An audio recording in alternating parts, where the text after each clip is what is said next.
من يهده الله فلا مضل له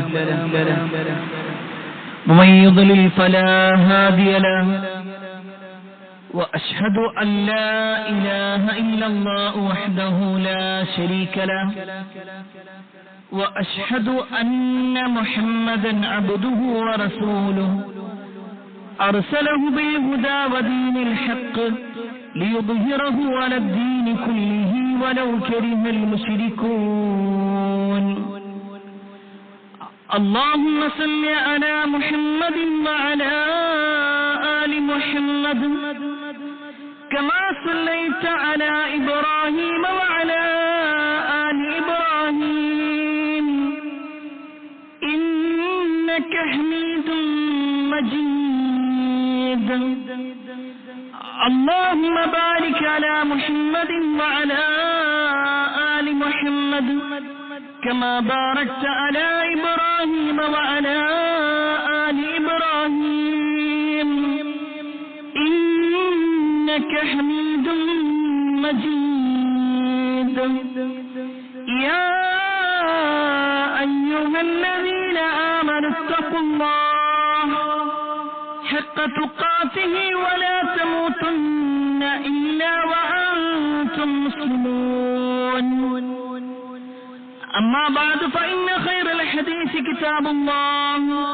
وخير الهدي هدي محمد صلى الله عليه وسلم وشر الأمور محدثاتها وكل محدثة بدعة وكل بدعة ضلالة وكل ضلالة في النار أعوذ بالله من الشيطان الرجيم بسم الله الرحمن الرحيم أياما معدودات فمن كان منكم مريضا أو على سفر فعدة من أيام أخر وعلى الذين يطيقونه فدية طعام مسكين فمن تطوع خيرا فهو خير له وأن تصوموا خير لكم إن كنتم تعلمون يا أيها الناس أوصيكم وإياي أولا بتقوى الله. ഏറെ സ്നേഹാദരയരായ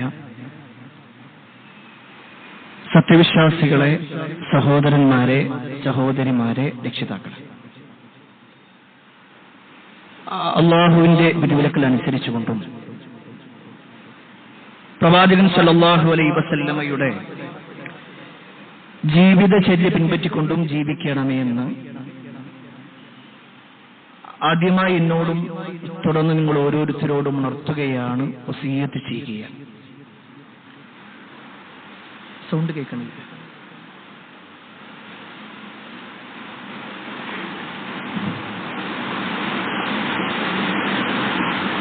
അല്ലാഹുവിന്റെ അപാരമായ അനുഗ്രഹത്താൽ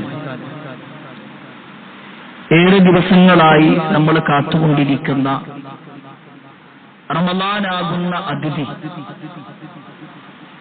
അൽഹംദുലില്ലാഹ് അല്ലാഹുവിന്റെ അനുഗ്രഹം കൊണ്ട് നമ്മളിലേക്ക് സമാഗതമായിരിക്കുകയാണ്.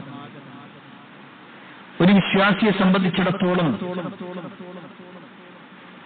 അവന് നന്മകൾ ചെയ്യാനും അവന്റെ ജീവിതത്തിൽ സംഭവിച്ചുപോയ എല്ലാ പാപങ്ങളും പുറത്തു കിട്ടാനുമുള്ള വലിയ ഒരു അവസരമാണ് ഈ റമളാനിലൂടെ നമുക്ക് നേടിയെടുക്കാനുള്ളത് എന്ന് കഴിഞ്ഞ 2-3 ഖുത്ബകളിലൂടെ നമ്മൾ വിശദീകരിച്ചിട്ടുണ്ടായിരുന്നു. പ്രത്യേകിച്ച് റമളാൻ മാസത്തിന്റെ പ്രാധാന്യവും നോമ്പെടുക്കുന്നതിലൂടെ നമുക്ക് നേടിയെടുക്കാൻ സാധിക്കുന്ന പുണ്യങ്ങളും വിശുദ്ധ ഖുർആൻ അവതരിക്കപ്പെട്ട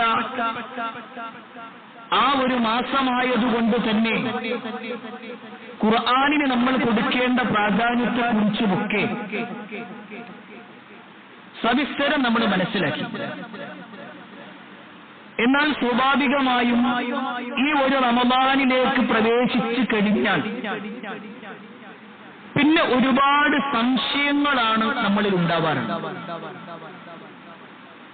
പ്രത്യേകിച്ച് അഹ്കാമുകളുമായി ബന്ധപ്പെട്ടുകൊണ്ട്, റമദാനിൽ അല്ലെങ്കിൽ നോമ്പുമായി ബന്ധപ്പെട്ടുകൊണ്ടുള്ള വിധിവിലക്കുകൾ. എന്താണ് നോമ്പ് എന്ന് പറഞ്ഞാൽ? ആരൊക്കെയാണ് നോമ്പെടുക്കേണ്ടത്? നോമ്പ് ഒഴിവാക്കാൻ അള്ള പറഞ്ഞ ചില ആളുകൾ, അവർക്ക് പൂർണ്ണമായി നോമ്പ് ഒഴിവാക്കാൻ. അതാരൊക്കെയാണ്? നോമ്പുകാരനെ സംബന്ധിച്ചിടത്തോളം അനുവദിക്കപ്പെട്ട കാര്യങ്ങൾ എന്തൊക്കെയാണ്, നിഷിദ്ധമായ കാര്യങ്ങൾ എന്തൊക്കെയാണ്? ഇങ്ങനെ ഒരുപാട് കാര്യങ്ങൾ ഇതിന്റെ വിധിവിലക്കുകളുമായി ബന്ധപ്പെട്ടുകൊണ്ട് പറയാനുണ്ട്. നമ്മുടെ വിശുദ്ധ ഖുർആൻ പരിശോധിച്ചാൽ നോമ്പിനെ കുറിച്ച് പറഞ്ഞ അതേ ആയത്ത്, അതിന്റെ ശേഷമുള്ള 4 ആയത്തുകൾ, അഥവാ സൂറത്തുൽ ബഖറയും നോമ്പും തമ്മിൽ വലിയ ഒരു ബന്ധം. നോമ്പും സൂറത്തുൽ ബഖറയും തമ്മിലുള്ള ബന്ധം ആ സൂറത്തുൽ ബഖറയിലെ 5 ആയത്തുകളിലൂടെ നോമ്പും ആ നോമ്പിൽ ശ്രദ്ധിക്കേണ്ടതായ കാര്യങ്ങളും ഒരു നോമ്പുകാരന്റെ അനുവാദമുള്ള കാര്യങ്ങൾ എന്തൊക്കെയാണ്, നിഷിദ്ധമായ കാര്യങ്ങൾ എന്തൊക്കെയാണ്, എല്ലാം അതിൽ പരാമർശിക്കുന്നു. പ്രിയപ്പെട്ടവരെ, ഇന്നത്തെ ഖുതുബയിലൂടെ ഈ സൂറത്തുൽ ബഖറയിലെ 5 ആയത്തുകളുമായി ബന്ധപ്പെട്ടുകൊണ്ട് അതിൽ പരാമർശിക്കുന്ന അഹ്കാമുകളുമായി ബന്ധപ്പെട്ടുകൊണ്ട്, വിധിവിലക്കുകളുമായി ബന്ധപ്പെട്ടുകൊണ്ടാണ് സൂചിപ്പിക്കാൻ ഉദ്ദേശിക്കുന്നത്. അതിൽ ഒന്നാമത്തെ ആയത്ത് സൂറത്തുൽ ബഖറയിലെ 183-ാമത്തെ ആയത്ത്. ആ ആയത്തിലൂടെ അല്ലാഹു സുബ്ഹാനഹു വ തആല നോമ്പിനെ കുറിച്ച് ആദ്യത്തെ സൂചന നമുക്ക് തരാം. يا أيها الذين آمنوا كتب عليكم الصيام كما كتب على الذين من قبلكم لعلكم تتقون. ഒരുപാട് തവണ നമ്മുടെ ഈ മിമ്പറിൽ തന്നെ കഴിഞ്ഞ പല ആഴ്ചകളിൽ നമ്മൾ പറഞ്ഞ ആയത്താണ്. സത്യവിശ്വാസികളെ, കുത്തിബ അലൈക്കുമുസ് സിയാം, നിങ്ങൾക്ക് നോമ്പ് നിർബന്ധമാക്കപ്പെട്ടിരിക്കുന്നു. കമാ കുത്തിബ അലല്ലദീന മിൻ ഖബലിക്കും, നിങ്ങളുടെ മുൻഗാമികൾക്ക് നോമ്പ് നിർബന്ധമാക്കപ്പെട്ടതുപോലെ. നിങ്ങളുടെ മുൻഗാമികൾക്ക് നോമ്പ് നിർബന്ധമാക്കപ്പെട്ടതുപോലെ നിങ്ങൾക്ക് നോമ്പ് നിർബന്ധമാകും. എന്തിനു വേണ്ടി? ലഅല്ലക്കും തത്തഖൂൻ, നിങ്ങൾ തഖ്വയുള്ളവരാവാൻ.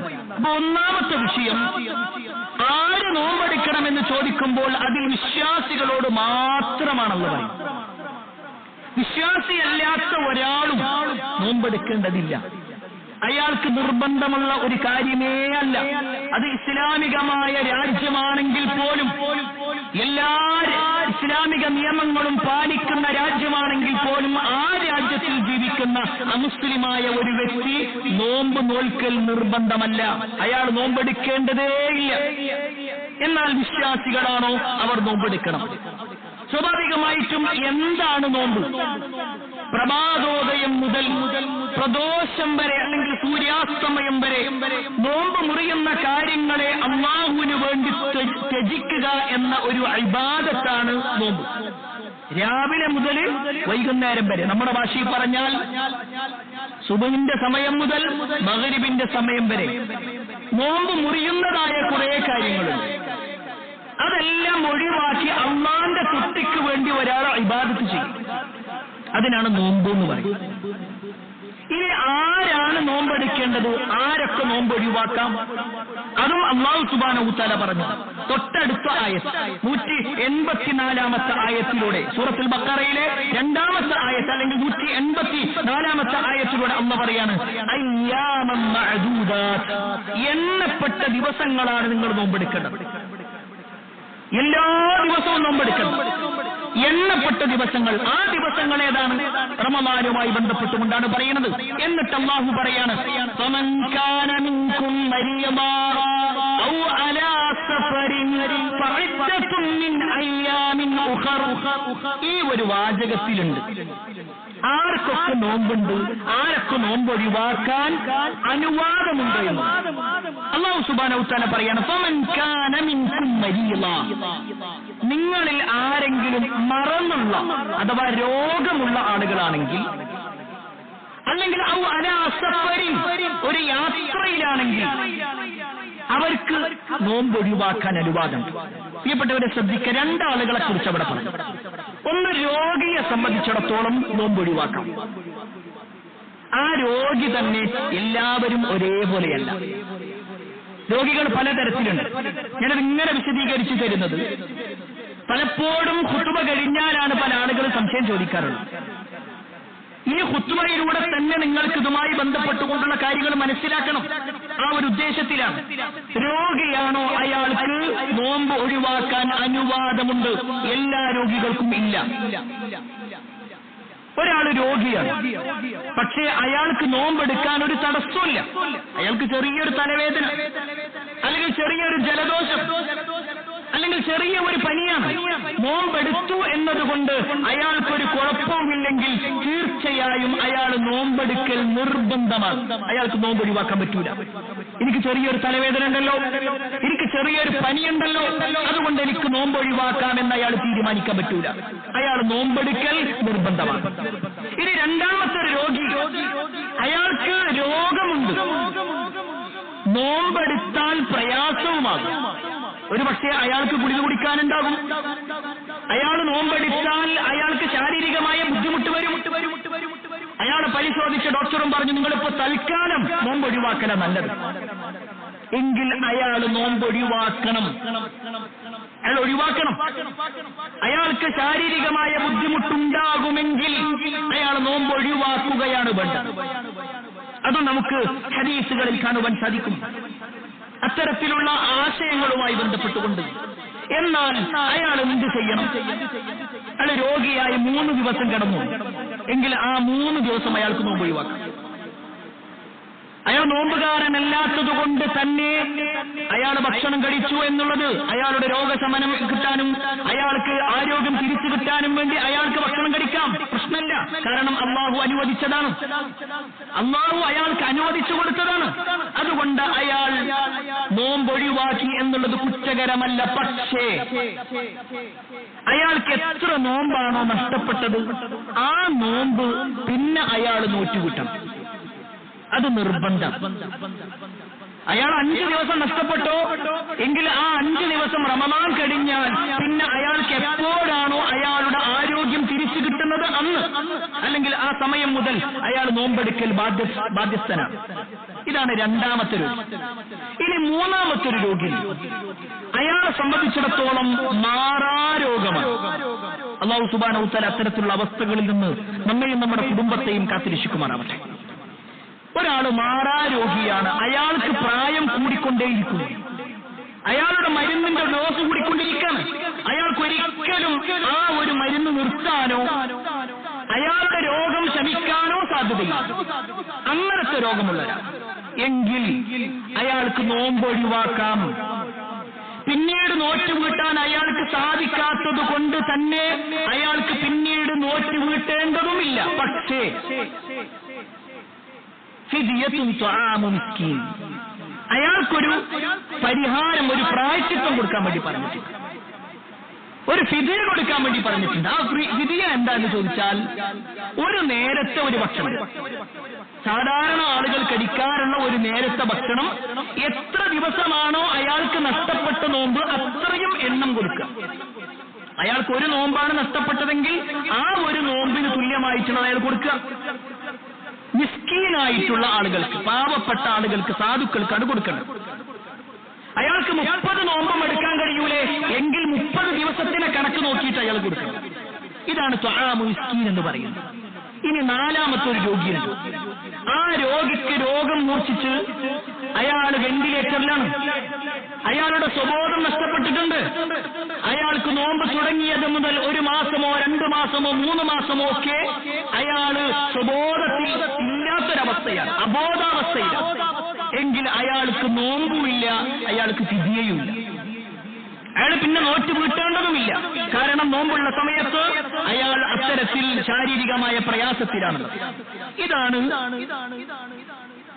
രോഗികളുമായി ബന്ധപ്പെട്ടുകൊണ്ട് മനസ്സിലാക്കുന്നത്. ഇനി അല്ലാഹു സുബ്ഹാനഹു വ തആല ഇതിൽ തന്നെ എടുത്തു പറഞ്ഞു ഔ അലാ സഫരിൻ, യാത്രക്കാരനാണെങ്കിലോ, യാത്രക്കാരനും ഇസ്ലാമിൽ ഇളവുകളുണ്ട്. പക്ഷെ ഖേദകരം എന്ന് പറയട്ടെ, പല ആളുകളും ഈ ഇളവുകൾ സ്വീകരിക്കാറേയില്ല. പടച്ചോനേക്കാൾ പടപ്പുകളെ പഠിക്കുക. ആളുകൾ എന്താ വിചാരിക്കുക, ആളുകൾ ഇതിനെപ്പറ്റി എന്തായിരിക്കും അവർ തോന്നുക, ഇങ്ങനെ വിചാരിക്കണം. ഒരു യാത്രക്കാരനാണെങ്കിൽ അയാളുടെ യാത്ര അതൊരിക്കലും ഹറാമായ ഒരു കാര്യത്തിന് വേണ്ടിയല്ല, അയാൾക്ക് നിർബന്ധമായും പോകേണ്ടതായ ഒരു യാത്രയാണ്. എങ്കിൽ അത്തരത്തിൽ ഒരു യാത്രയാണെങ്കിൽ വെറുതെ ടൂറ് പോകുന്ന ആളുകൾ ഒഴിവാക്കണം എന്നല്ല ഈ പറഞ്ഞതിന്റെ അർത്ഥം. വെറുതെ ട്രിപ്പടിച്ച് നടക്കുന്ന ആളുകളുണ്ടാകും, അവർ നോമ്പിന്റെ സമയത്തും ട്രിപ്പടിക്കുക എന്നിട്ട് ഒഴിവാക്കുക എന്നുള്ളതല്ല. മറിച്ച് ഒരാൾക്ക് നിർബന്ധപൂർവ്വം പോകേണ്ടതായ ഒരു യാത്രയുണ്ട്, ആ യാത്ര ഒഴിവാക്കാൻ സാധിക്കാത്തതുമാണ്. എങ്കിൽ ആ യാത്രക്കാരന്റെ വിഷയത്തിലും ചില നിലപാടുകളുണ്ട്. ഒന്ന്, യാത്രക്കാരനെ സംബന്ധിച്ചിടത്തോളം അയാൾക്ക് ആ യാത്ര കൊണ്ട് ഒരു പ്രയാസമില്ല. അയാൾ AC വാഹനത്തിൽ ഇങ്ങനെ പോകുന്നു, യാതൊരു പ്രയാസമില്ലാതെ തിരിച്ചു വരുന്നു, ഒരു ബുദ്ധിമുട്ടില്ല. എങ്കിൽ അയാൾ നോമ്പെടുക്കണം. കാരണം അയാളെ ഒന്നും ബാധിക്കുന്നില്ല. ഹദീസുകളിൽ കാണുവാൻ സാധിക്കും, റസൂലുള്ളാഹി സ്വല്ലല്ലാഹു അലൈഹി വസല്ലമയോട് ഹംസത്ത് ഇബ്നു അംർ അസ്ലമി റളിയല്ലാഹു അൻഹു ചോദിക്കുകയാണ്, അല്ലാഹുവിന്റെ റസൂലേ, നിങ്ങൾ യാത്രയിലായിരിക്കുമ്പോൾ നോമ്പെടുക്കാറുണ്ടോ, അല്ലെങ്കിൽ നോമ്പെടുക്കണോ നമ്മൾ? ആ സമയത്ത് റസൂലുള്ളാഹി സ്വല്ലല്ലാഹു അലൈഹി വസല്ലം പറയാണ്, ഇൻ ശിഅത ഫസും, നീ ഉദ്ദേശിക്കുന്നുണ്ടെങ്കിൽ നോമ്പെടുത്തോ, വ ഇൻ ശിഅത ഫഅഫ്തിർ, അല്ല നീ ഉദ്ദേശിക്കുന്നുണ്ടെങ്കിൽ നീ ഒഴിവാക്കും ചെയ്യും. നോമ്പെടുക്കാനും ഒഴിവാക്കാനും അനുവാദമുണ്ട്. പക്ഷേ അയാൾക്ക് വേറെ തടസ്സങ്ങളൊന്നുമില്ലെങ്കിൽ അയാൾ നോമ്പെടുക്കലാണ് ഉത്തമം. ഇനി അയാൾ നോമ്പ് ഒഴിവാക്കുകയാണെങ്കിലോ അയാൾ പിന്നീട് നോറ്റുകൂട്ടണം. ചില ആളുകൾ നോമ്പ് ഒഴിവാക്കാൻ പറ്റുമോ എന്ന് മാത്രമേ ചോദിക്കുള്ളൂ. പിന്നെ അത് നോറ്റുവീട്ടുന്നതിനെ കുറിച്ച് അറിയേണ്ട ആവശ്യമേ ഇല്ല എന്ന നിലക്കാണ്. അങ്ങനെയല്ല, നോമ്പ് ഒഴിവാക്കാൻ ഒരു യാത്രയിലാണോ നമുക്ക് ഒഴിവാക്കാം, പക്ഷേ ആ ഒഴിവാക്കിയത് പിന്നീട് നോറ്റുവീട്ടണം. ഇനി രണ്ടാമത്തെ യാത്രക്കാരൻ എന്ന് പറഞ്ഞാൽ നോമ്പെടുക്കൽ കൊണ്ട് അയാൾക്ക് പ്രയാസം ഉണ്ടാകും, എങ്കിൽ അയാൾ നോമ്പ് ഒഴിവാക്കാൻ വേണ്ടി. നോമ്പെടുക്കുന്നത് കൊണ്ട് അയാൾക്ക് പ്രയാസം ഉണ്ടാകും. ഇവിടെ പല ആളുകൾക്ക് സംശയം ഉണ്ടാകും, ഈ സഫർ യാത്ര എന്ന് പറയുമ്പോൾ അത് എത്ര കിലോമീറ്ററാണ്, എത്ര കിലോമീറ്റർ പോകുമ്പോഴാണ് ഒഴിവാക്കേണ്ടത്? പണ്ഡിതന്മാർക്കിടയിൽ ഒരുപാട് ചർച്ചകൾ ആ വിഷയത്തിൽ. പല ആളുകളും പല കിലോമീറ്ററുകളുടെ കണക്കും അകലങ്ങളുടെ കണക്കും പറഞ്ഞിട്ടുണ്ട്. പക്ഷെ ഇവിടെ നമ്മൾ മനസ്സിലാക്കേണ്ടത് യാത്ര എന്ന് പറയാൻ പറ്റുന്ന ഒന്നാണ്. യാത്ര എന്ന് പറയാൻ പറ്റുന്ന ഒന്നാവണം. എന്തുകൊണ്ട് അങ്ങനെ പറയുന്നതെന്ന് ചോദിച്ചാൽ, ഇവിടുന്ന് ഒരാൾ പാലക്കാട്ടേക്ക് പോകുക എന്നുള്ളത് ഒരു വലിയ ഒരു യാത്രയൊന്നുമല്ല. പക്ഷേ അയാൾക്ക് വാഹന സൗകര്യങ്ങളൊന്നുമില്ല, അയാൾ നടന്നിട്ടാ പോകുന്നതെങ്കിലോ അതൊരു യാത്ര എന്ന് ചിലപ്പോൾ പറയേണ്ടി വരും. മണിക്കൂറുകളോളം അയാൾ വെയിലാണ് നിൽക്കുന്നത്, അയാളുടെ യാത്ര അങ്ങനെയായിരിക്കും. ഇവിടുന്ന് തൃശ്ശൂർ എന്നുള്ളത് വലിയ ഒരു യാത്രയല്ല, പക്ഷേ അയാൾക്ക് വാഹന സൗകര്യങ്ങളൊന്നുമില്ല, അയാളാവട്ടെ നടന്നുകൊണ്ടു പോകേണ്ട ഒരവസ്ഥ. എങ്കിൽ അതിന് യാത്ര എന്ന് പറയും. അതുകൊണ്ടാണ് യാത്ര എന്ന് പറയാൻ പറ്റുന്ന ഒന്നാണെങ്കിൽ അപ്പോഴാണ് യാത്രക്കാരന്റെ ഈ ഇളവുകൾ സ്വീകരിക്കേണ്ടത്. ഇനി ഈ രണ്ടാമത് പറഞ്ഞ വിഭാഗം, അവർ യാത്ര പോകുന്നു, അവർക്ക് യാത്രയിൽ നോമ്പ് ഒഴിവാക്കാം. റസൂലുള്ളാഹി സ്വല്ലല്ലാഹു അലൈഹി വസല്ലമയുടെ ഹദീസിൽ കാണുവാൻ സാധിക്കും, ഒരു ദീർഘദൂര യാത്ര നബി സല്ലല്ലാഹു അലൈഹി വസല്ലമയും സഹാബിമാരും പോകാൻ, ആ യാത്രയെ കുറിച്ച് കാണുവാൻ സാധിക്കും, ഫീ യൗമിൻ ഹാരി, നല്ല ശക്തമായ ചൂട്. നബി സല്ലല്ലാഹു അലൈഹി വസല്ലമ പറഞ്ഞു, വേണ്ടൊരു നോമ്പെടുത്താൽ മതി. നബി സല്ലല്ലാഹു അലൈഹി വസല്ലമക്കും അതുപോലെ തന്നെ അബ്ദുല്ലാഹ് ഇബ്നു റവാഹ റളിയല്ലാഹു അൻഹുവിന് മാത്രമായിരുന്നു നോമ്പുണ്ടായിരുന്നത്. ബാക്കി ആ കൂട്ടത്തിൽ ഒരാളും നോമ്പെടുത്തിട്ടില്ല. നോമ്പെടുക്കാത്തതിന്റെ പേരിൽ പ്രവാചകൻ സല്ലല്ലാഹു അലൈഹി വസല്ലം അവരെ ആക്ഷേപിച്ചിട്ടില്ല. നിങ്ങൾ എന്ത് സഹാബിമാരാ നോമ്പെടുക്കണ്ടേന്ന് പറഞ്ഞിട്ടില്ല. അവിടെ ഒഴിവുണ്ട്, അവർക്ക് ഒഴിവാക്കാം, ആ ഒഴിവ് സ്വീകരിക്കുകയും ചെയ്യാം. ഇതാണ് രണ്ടാമത്തത്.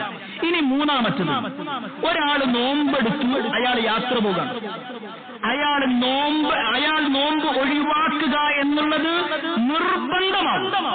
അയാൾ നോമ്പെടുത്താൽ അത് ഹറാമാണ്. അങ്ങനത്തെ ചില യാത്രകൾ നോമ്പെടുത്താൽ അത് ഹറാമാവുക, നോമ്പെടുത്താൽ കുറ്റം കിട്ടുക. നബി സല്ലല്ലാഹു അലൈഹി വസല്ലമയുടെ ഹദീസിൽ കാണാൻ പറ്റും, ഒരു യാത്രയിൽ അയാൾ നോമ്പുകാരനാണ്. നബി സല്ലല്ലാഹു അലൈഹി വസല്ലം നോക്കുന്നുണ്ട്, ഒരാളിങ്ങനെ കിടക്കുന്നു, അതിന്റെ ചുറ്റും ആൾക്കാരിങ്ങനെ തണലിട്ട് ഇങ്ങനെ വെക്കുക. അയാൾക്ക് ചൂട് തട്ടാതിരിക്കാൻ വേണ്ടിയിട്ട് ഇങ്ങനെ നിൽക്കുക. അപ്പൊ നബി സല്ലല്ലാഹു അലൈഹി വസല്ലം ചോദിച്ചു, എന്താ അവിടെ ഒരാൾക്കൂട്ടം എന്താ? അപ്പൊ റസൂലുള്ളാഹി സ്വല്ലല്ലാഹു അലൈഹി വസല്ലമയോട് പറഞ്ഞു, പ്രവാചകർ സ്വായിം, ഒരാൾ നോമ്പുകാരൻ, അയാൾ ഇങ്ങനെ തളർന്ന് കിടക്കുക, അയാൾക്ക് ബുദ്ധിമുട്ടായതുകൊണ്ട്. അപ്പൊ ബാക്കിയുള്ളവരൊക്കെ കൂടി ഒരു തണലിട്ട് കൊടുക്കണം. അപ്പൊ റസൂലുള്ളാഹി സ്വല്ലല്ലാഹു അലൈഹി വസല്ലം പറയാണ്, ലൈസ മിനൽ ബിർരി സ്വൗമു ഫി സഫർ. യാത്രയിൽ നോമ്പെടുക്കുക എന്നുള്ളത് പുണ്യകരമായ കാര്യമല്ല.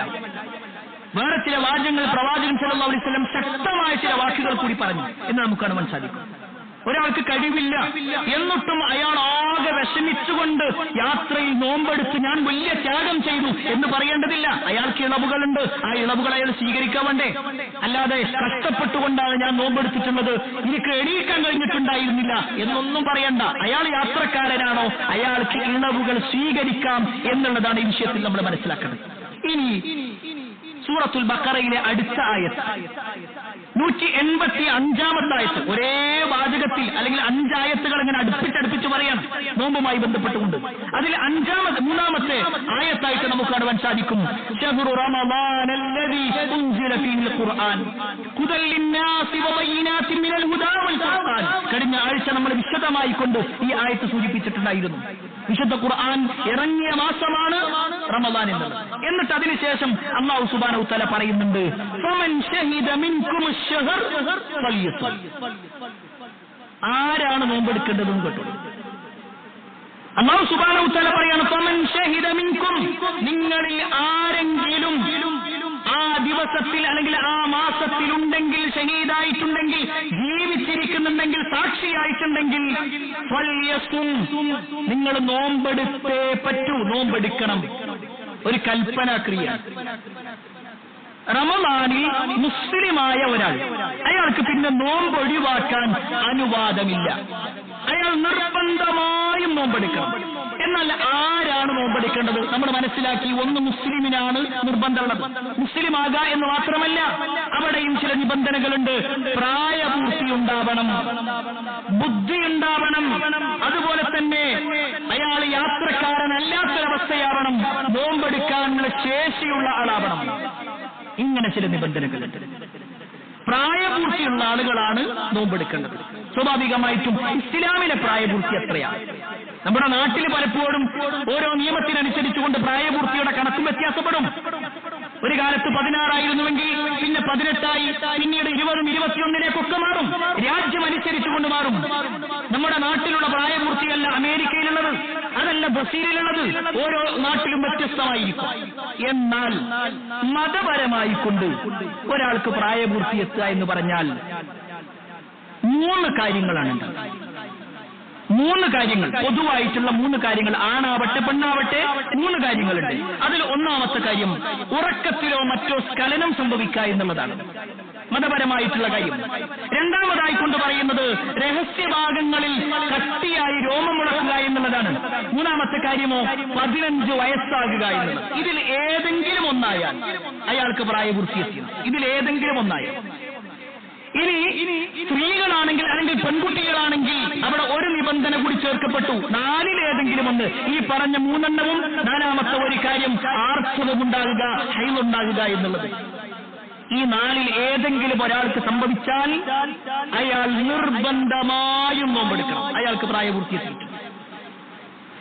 എന്നാൽ ഈ പ്രായം എത്താത്ത കുട്ടികളുടെ കാര്യത്തിലോ അവർക്ക് വേണമെങ്കിൽ നോമ്പെടുപ്പിക്കാം. അവിടെ ചില നിബന്ധനകൾ അവിടെ പണ്ഡിതന്മാർ വിശദീകരിച്ചിട്ടുണ്ട്. നിർബന്ധമായും കുട്ടികളെ കൊണ്ട് നോമ്പെടുപ്പിക്കണമെന്നില്ല. എന്നാൽ അവരെ അതിലേക്ക് പ്രാപ്തരാക്കുക. ചെറിയ കുട്ടികളാണ്, ഒരു പകുതി വരെ നോമ്പെടുക്കാനേ പറ്റുള്ളൂ. എന്നാ അവരോട് പറയാ ഉച്ചവരെ നോമ്പെടുക്കാൻ. അതിലും ചെറിയ കുട്ടികളാണ്, എന്നാൽ 10 മണി വരെ മതി. പക്ഷേ അത് ചെയ്യുന്നതോടൊപ്പം അവരെ പ്രോത്സാഹിപ്പിക്കുക. നമ്മുടെ മുൻഗാമികളായ സഹാബത്തിനെ സംബന്ധിച്ചിടത്തോളം നിർബന്ധ നോമ്പായ റമളാനിന്റെ നോമ്പല്ല, അതിനു മുമ്പുണ്ടായിരുന്ന ചില നോമ്പുകൾ ഉണ്ടായിരുന്നു. പ്രത്യേകിച്ച് മുഹറം മാസത്തിലുള്ള നോമ്പ് അവർ നോമ്പെടുത്തു എന്ന് മാത്രമല്ല, തങ്ങളുടെ കുട്ടികളെ കൂടി നോമ്പെടുപ്പിച്ചു. എന്നിട്ട് കുട്ടികൾ കരയുമ്പോ അവർക്ക് കളിക്കാനുള്ള വസ്തുക്കൾ കൊടുക്കുന്നു. അവരൊന്നും ശ്രദ്ധ തെറ്റിക്കാൻ വേണ്ടിയിട്ട്, ഭക്ഷണം ചോദിക്കുന്ന സമയത്ത് ശ്രദ്ധ തെറ്റിക്കാൻ വേണ്ടിയിട്ട് ചെയ്യാറുണ്ടായിരുന്നു എന്ന് വരെ ചരിത്രങ്ങളിൽ നമുക്ക് കാണുവാൻ സാധിക്കും. ഇനി നോമ്പെടുക്കേണ്ട രണ്ടാമത്തെ നിബന്ധന എന്താണെന്ന് ചോദിച്ചാൽ ബുദ്ധി ഉണ്ടായിരിക്കുക എന്നുള്ളതാണ്. മജ്നൂനായ ഒരാൾ, ഭ്രാന്തുള്ള ഒരാളെ സംബന്ധിച്ചിടത്തോളം അയാൾക്ക് നോമ്പ് നിർബന്ധമല്ല. ഇനി അയാൾ നോമ്പെടുത്തിട്ടും കാര്യമില്ല. കാരണം ബുദ്ധിയില്ലാത്ത ഒരാൾ നോമ്പെടുക്കുക എന്നുള്ളത് റസൂലുള്ളാഹി സ്വല്ലല്ലാഹു അലൈഹി വസല്ലം പഠിപ്പിച്ചിട്ടില്ല. ഹദീസിൽ കാണുവാൻ സാധിക്കും, റുഫിഅൽ ഖലമു അൻ സലാസ, 3 ആളുകളുടെ കാര്യത്തിൽ പേന ഉയർത്തപ്പെട്ടിട്ടുണ്ട്. അഥവാ അല്ലാഹു സുബ്ഹാനഹു വ തആല അവന്റെ കാര്യങ്ങളൊന്നും രേഖപ്പെടുത്തൂല. ഒന്ന്, ഒരു കുട്ടി, ആ കുട്ടിക്ക് പ്രായപൂർത്തിയ അല്ലെങ്കിൽ വിവേകമെത്തുന്നതുവരെ ആ കുട്ടി എന്ത് ചെയ്താലും അല്ലാഹു അതിന് കുറ്റം എഴുതൂല. അതൊരു കുറ്റമായിട്ട് രേഖപ്പെടുത്താൻ വേണ്ടി മലക്കുകളോട് പറയൂല. രണ്ടാമത്തത്, ഒരാള് ഉറക്കത്തിൽ ഉറങ്ങിക്കൊണ്ടിരിക്കുന്ന സമയത്ത് അയാൾ എന്ത് ചെയ്താലും അയാൾ കുറ്റക്കാരനല്ല. ആ സമയത്തും അവന്റെ പേന ഉയർത്തപ്പെട്ടിട്ടുണ്ട്. അഥവാ അവന്റെ കാര്യങ്ങൾ രേഖപ്പെടുത്തുകയില്ല മലക്കുകൾ. മൂന്നാമത്തതാണ്, ഒരാൾക്ക് സ്വബോധമില്ല, ബുദ്ധി മറഞ്ഞുപോയ അവസ്ഥയായി, എങ്കിൽ അയാൾക്ക് എന്നാണോ ബുദ്ധിയുള്ള അവസ്ഥയാകുന്നത് അപ്പോൾ മാത്രമേ അയാൾക്ക് ഈ നിബന്ധനകൾ ബാധകമാകുന്നുള്ളൂ. ഇനി മറ്റൊരു വിഷയം, ഇതിൽ ചേർത്തു പറയേണ്ട ഒരു കാര്യമാണ് ആരോഗ്യമുണ്ടാകുക എന്നുള്ളത്. ആരോഗ്യമുള്ള ആളായിരിക്കണം. നേരത്തെ സൂചിപ്പിച്ചു, രോഗികളെ സംബന്ധിച്ചിടത്തോളം നോമ്പ് ഒഴിവാക്കപ്പെട്ടിട്ടുണ്ട്. എങ്കിൽ അതുപോലെ ഒരു കുറവായി എണ്ണപ്പെട്ടിട്ടുള്ളതാണ് സ്ത്രീകളെ സംബന്ധിച്ചിടത്തോളം. അവർക്ക് മെൻസസ് ഉണ്ടാകുന്ന സമയം അവർ നോമ്പെടുക്കേണ്ടതില്ല. അത് ഇസ്ലാം കൊടുത്ത ഇളവാണ്. അതുപോലെ തന്നെ നിഫാസുള്ള സമയം പ്രസവരക്തമാണെങ്കിൽ അങ്ങനെയുള്ളവർക്കും നോമ്പൊഴിവാക്കാം. ഖേദകരമെന്ന് പറയട്ടെ, ഈ ഒരു കാര്യം ശ്രദ്ധിക്കുമ്പോൾ പോലും ചില ആളുകൾ അശ്രദ്ധമായി പോകുന്നൊരവസ്ഥ ഉണ്ട്. 6:30 മണിക്കാണ് മഗ്രിബ് ബാങ്കെങ്കിൽ ഒരു 6 മണിക്കാണ് മെൻസസ് ഉണ്ടാവണമെന്ന് വിചാരിച്ചോ? ചില ആൾക്കാർ അത് മിണ്ടാതെക്കും. അത് മിണ്ടാതെക്കുക.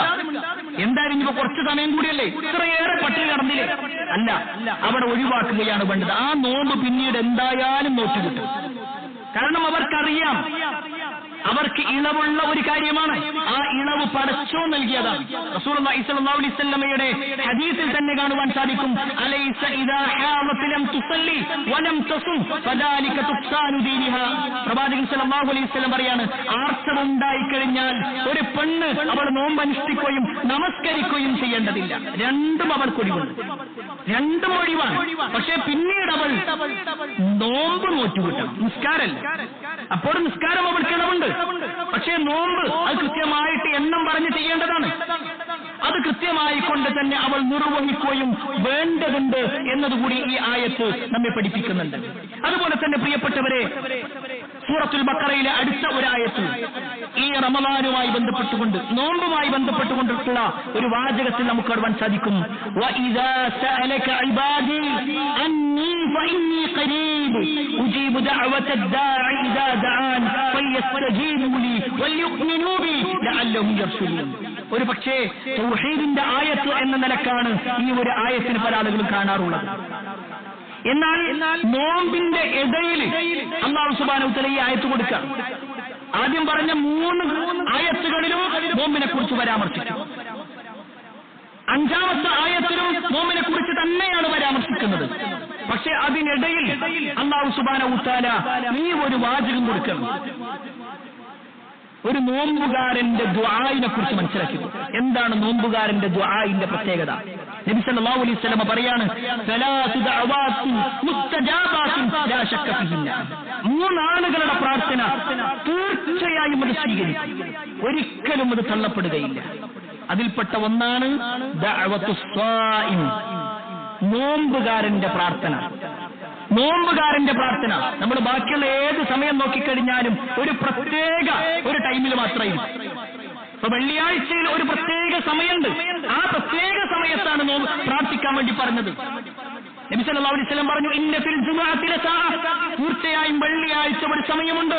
ആ സമയത്ത് ഒരാൾ പ്രാർത്ഥിക്കുകയാണെങ്കിൽ അല്ലാഹു തീരുമാനിച്ച ആ സമയവും ഇവന്റെ പ്രാർത്ഥനയുടെ സമയവും ഒന്നിച്ചു വന്നാൽ അല്ലാഹു അത് സ്വീകരിക്കും. ഒരു പ്രത്യേക സമയം അവിടെ എണ്ണി പറയും, അല്ലെങ്കിൽ പ്രത്യേക സ്ഥലം ഇന്ന സ്ഥലത്താകുക.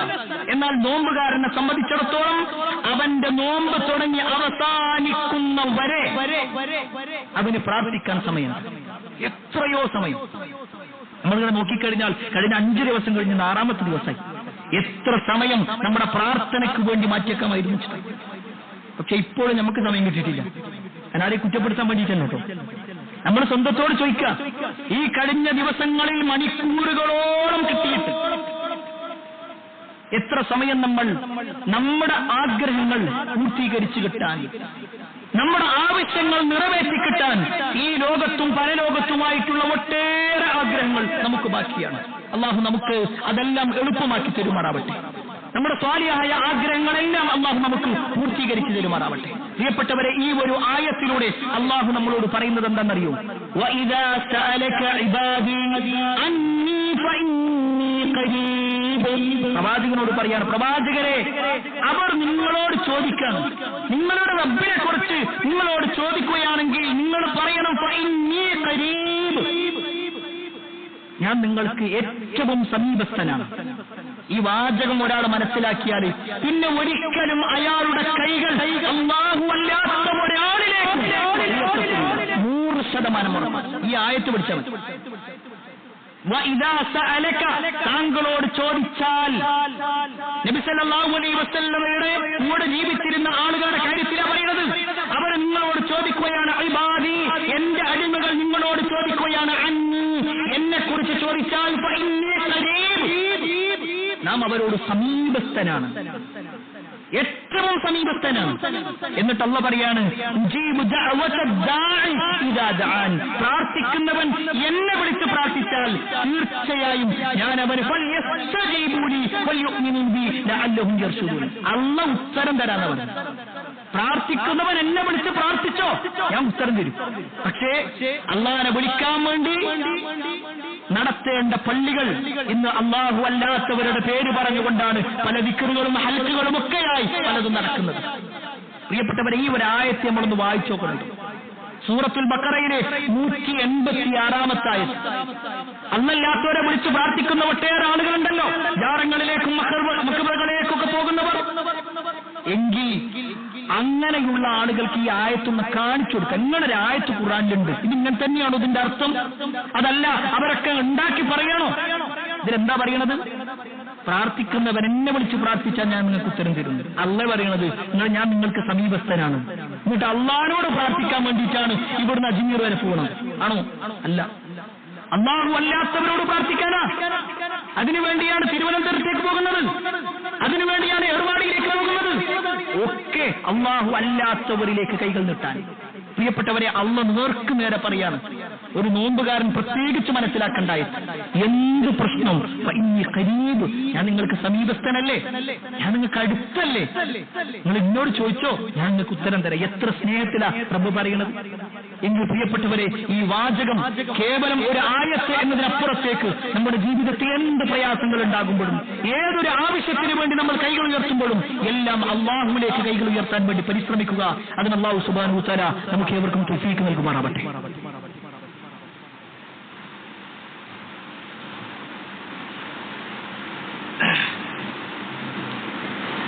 അൽഹംദുലില്ലാഹി റബ്ബിൽ ആലമീൻ, വസ്സലാത്തു വസ്സലാമു അലാ റസൂലില്ലാഹി വഅലാ ആലിഹി വഅസ്ഹാബിഹി അജ്മഈൻ. അമ്മാ ബഅദ്. പ്രിയപ്പെട്ട സഹോദരങ്ങളെ, സത്യവിശ്വാസികളെ, അല്ലാഹുവിന്റെ വിധികൾക്കനുസരിച്ചുകൊണ്ടും പ്രവാചകൻ സല്ലല്ലാഹു അലൈഹി വസല്ലമയുടെ ജീവിതശൈലി പിൻപറ്റിക്കൊണ്ടും ജീവിക്കണമേ എന്ന് ഒരിക്കൽ കൂടി എന്നോടൊന്നും നിങ്ങൾ ഓരോരുത്തരോടും നടത്തുകയാണ്, വസിയത്ത് ചെയ്യുക. വിശുദ്ധ ഖുർആനിലെ സൂറത്തുൽ ബഖറയും നോമ്പും തമ്മിലുള്ള ബന്ധങ്ങളെ കുറിച്ചാണ് സൂചിപ്പിച്ചു വന്നത്. അതിൽ 187-ാമത്തെ ആയത്ത്, നമ്മൾ 183 മുതലാണ് വിശദീകരിച്ചത്. അതിൽ 187-ാമത്തെ ആയത്തും അല്ലാഹു സുബ്ഹാനഹു വ തആല നോമ്പുകാരനുള്ള ഇളവുകളെ കുറിച്ചുകൂടി എണ്ണുന്നുണ്ട്. നോമ്പുകാർക്ക് ചില കാര്യങ്ങൾ ഹലാലാണ്, നോമ്പുകാരൻ ശ്രദ്ധിക്കേണ്ടതായ കാര്യങ്ങൾ. വഉഹില്ലലക്കും ലൈലത്തുസ് സിയാം എന്ന് തുടങ്ങുന്ന രൂപത്തിൽ അല്ലാഹു പറയുന്നു, നിങ്ങൾക്ക് ഹലാലാക്കിയിട്ടുണ്ട്, അനുവദിക്കപ്പെട്ടിട്ടുണ്ട്. അതിലെന്തൊക്കെ കാര്യങ്ങൾ അനുവാദമുണ്ട്? ഇന്ന് പല ആളുകൾക്കും അതിനെക്കുറിച്ച് ധാരണയില്ലാത്തൊരവസ്ഥയാണ്. അതിൽ അല്ലാഹു സുബ്ഹാനഹു വ തആല ഈ ആയത്തിൽ പറയുന്നത് വഉഹില്ലലക്കും ലൈലത്തുസ് സിയാമി റഫസു ഇലാ നിസായിക്കും, നിങ്ങൾ നിങ്ങളുടെ ഭാര്യയുമായിട്ടുള്ള ബന്ധം രാത്രി സമയത്ത് നിർവഹിക്കുക എന്നുള്ളത് നിങ്ങൾക്ക് അനുവദിക്കപ്പെട്ടിരിക്കുന്നു. ഇതിങ്ങനെ എടുത്തു പറയാനുള്ള കാരണം, ആദ്യ കാലഘട്ടത്തിൽ അത് അനുവദനീയമല്ലായിരുന്നു. അത് അനുവദനീയമല്ലായിരുന്നു. പിന്നീട് അല്ലാഹു ഈ ആയത്തിലൂടെ ആ അനുവാദമില്ലാത്ത അവസ്ഥ മാറ്റിയിട്ട് അനുവദിച്ചു തരികയാണ്. നിങ്ങൾക്കിത് അനുവദിക്കപ്പെട്ടിട്ടുണ്ട്. ഭാര്യാഭർത്തൃബന്ധം, ഒരു ഭാര്യയും ഭർത്താവും തമ്മിലുള്ള ലൈംഗികമായ ബന്ധം, അത് രാത്രി സമയത്ത് അനുവദിക്കപ്പെട്ടിട്ടുണ്ട്. റമദാനിലാണെങ്കിൽ പോലും രാത്രി സമയം അനുവാദമുണ്ട്. പക്ഷേ അത് പകലിലാണെങ്കിൽ വലിയ കുറ്റകരമായ കാര്യമാണ്. വലിയ കുറ്റകരമായ കാര്യം ഇവിടെ നേരെ മനസ്സിലാക്കണം. ആ ഭാര്യയെ നമുക്ക് അനുവദിച്ചു തന്നതാരാ? അല്ലാഹുവാണ്. ബിസ്മില്ലാ എന്ന് പറഞ്ഞുകൊണ്ടാണ് നമ്മൾ സ്വീകരിച്ചത്. അള്ളാഹിന്റെ പേര് പറഞ്ഞിട്ടാണ് നമ്മൾ ഏറ്റെടുത്തത്.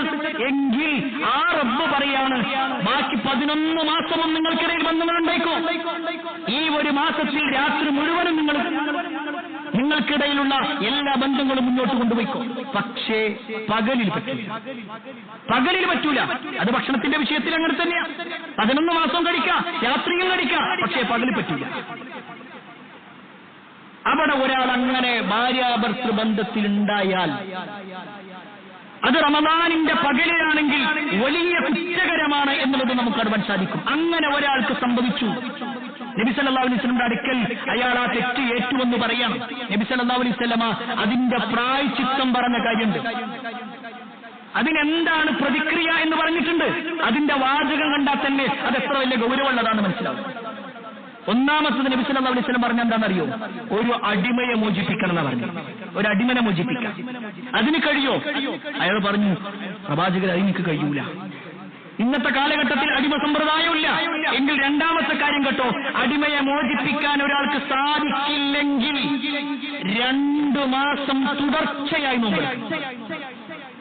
2 മാസം തുടർച്ചയായി ഒരു 35 ദിവസം മുന്നോട്ട് പോയി 36ാമത്തെ ദിവസം എന്തോ കാരണത്താൽ ഒഴിവായാൽ വീണ്ടും ആദ്യം മുതലാണ്.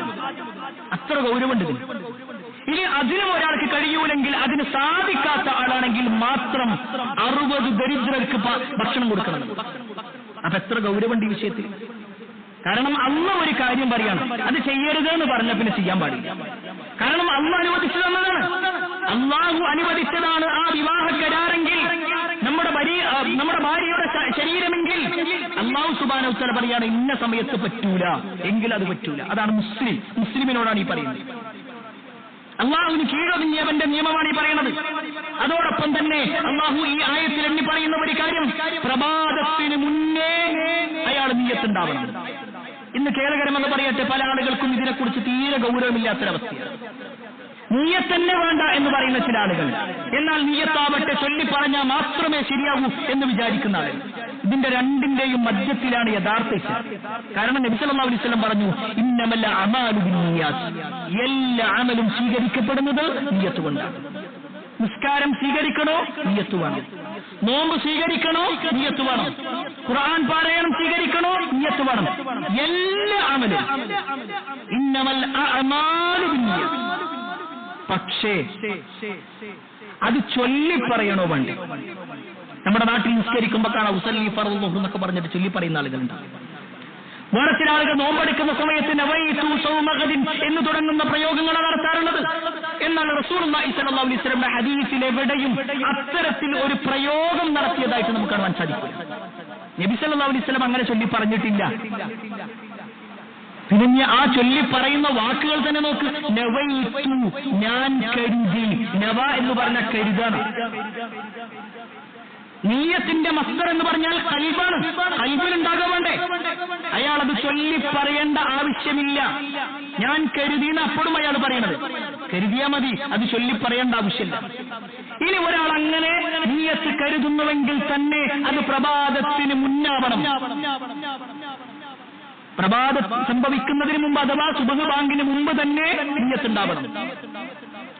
അല്ലാതെ അയാൾ ഉറങ്ങിപ്പോയി എന്നിട്ട് സുബഹി കഴിഞ്ഞിട്ടാണ് എണീക്കുന്നത്, തലേ ദിവസമാകട്ടെ അയാളുടെ മനസ്സിൽ അങ്ങനത്തെ ഒരു നിയ്യത്തില്ല, എങ്കിൽ അയാൾക്ക് നോമ്പില്ല.